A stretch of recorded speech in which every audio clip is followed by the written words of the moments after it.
Hello folks, my name is Mark. This is Why I Hate the World. How you guys doing? So there's this huge scandal that broke about college admissions. Basically, if you don't know what's happening, there's this guy named William Singer, and what his job is to help your kids' chances of getting into a good school. You know, he's like a college prep guy, right?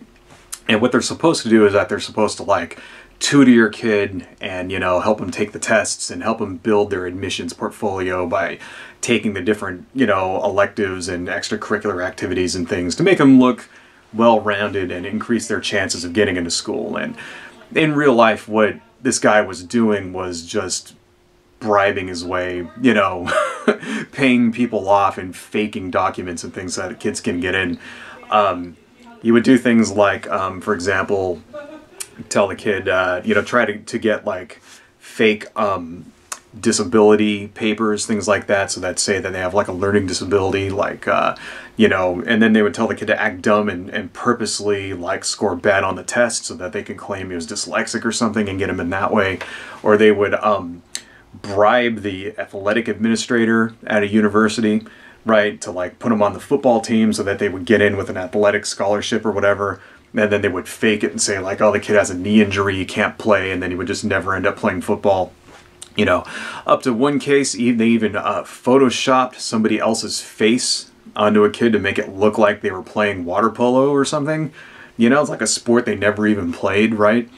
And then even like another case, they got a kid to take somebody else's exam for them, right? So it's just blatantly like, you know, bribing people, paying people off.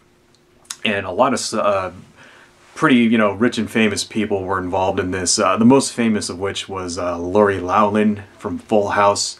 And but also, you know, CEOs and scientists and stuff like that. One unnamed person paid $6.5 million for their kid to go to school, which is kind of like, damn, I mean, if you're paying that much money for the kid to go to school, are you getting your return on your investment there? Like, that seems seems much more like, you know, economical if you would just give that money to the kid, tell them to start a business or something, but whatever.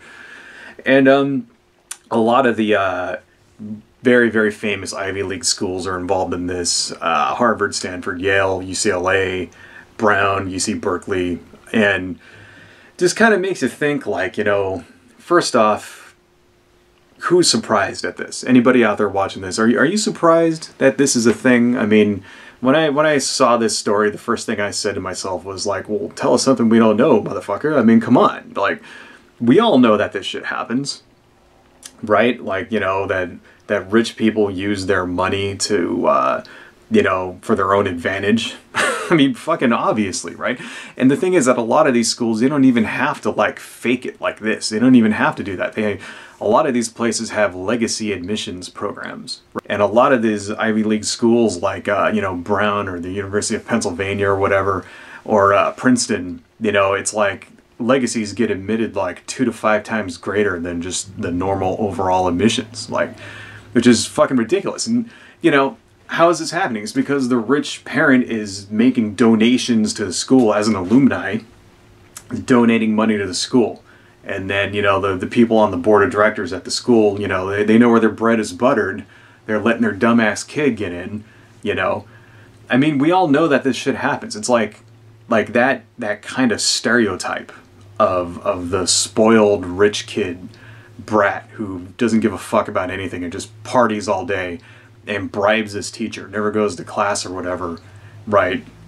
And just pays everybody off. And then once he gets out of school, like, at age, you know, 22, becomes a fucking executive at his daddy's company, right? That kind of thing. That's like a stock villain character from an 80s movie. You know, it's like that's something that's like ingrained in our society. Like, we all know that that shit happens. And that's the thing about it, is that the same people that take advantage of this shit are the people that turn around and say things like, you know, they'll you know, talk about affirmative action and say that like black people and minorities and people who take advantage of affirmative action programs don't belong there because they didn't earn it. At the same time, they're fucking paying $6.5 million for their own fucking kid to go to these schools, right?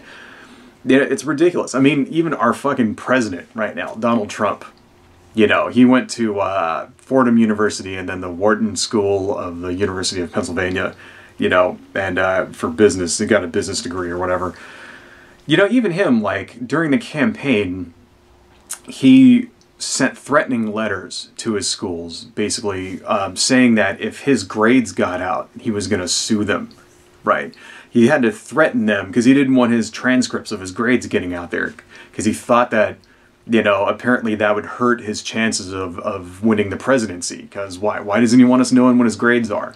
But at the same time, when Obama was president, Trump was just badgering him, trying to get him to release his transcripts, because he didn't believe that Obama earned his place, you know, and didn't believe that he earned his way into a school, didn't believe that he belonged there or deserved his degree, which is like, fuck you, man. Like, seriously, like, it's the most hypocritical fucking thing ever. And it just kind of goes to show, man, that's our country right there. We're told when we're children in this country that anybody can come here with nothing and become rich and powerful and famous, right? That's like this myth that they tell us. And it's not like it hasn't happened in the past. You know, people like Henry Ford, you know, started with nothing, or more modern examples, Bill Gates. Bill Gates wasn't born rich, you know. He actually at one point was selling software out of the trunk of his car on the side of the road, all right? And he built, you know, his business up. And yeah, you know, the thing is, it can happen, okay? People can make a business here and do pretty good for themselves. Maybe they don't become billionaires, but, you know, that is what America is known for, right? But for the vast majority of us, you know, that's not what happens. Not everybody can be a business owner. Not everybody has the acumen, you know, or even the desire to do it. You know, do you want that responsibility? Not everybody wants it, you know. Most people in the country remain within the same social strata that they're born in. And the chances of you being a billionaire are directly, you know, connected. They're directly proportional to how much money your parents have, right? If your parents are billionaires, chances are you're going to be a billionaire. And that's just like, you know, that upward mobility just doesn't exist in this country anymore, you know. We like to bullshit ourselves and say that it does, but it doesn't. It never really has, you know. And I guess what this makes this such a big scandal is that it's a slap in the face to all of us out there.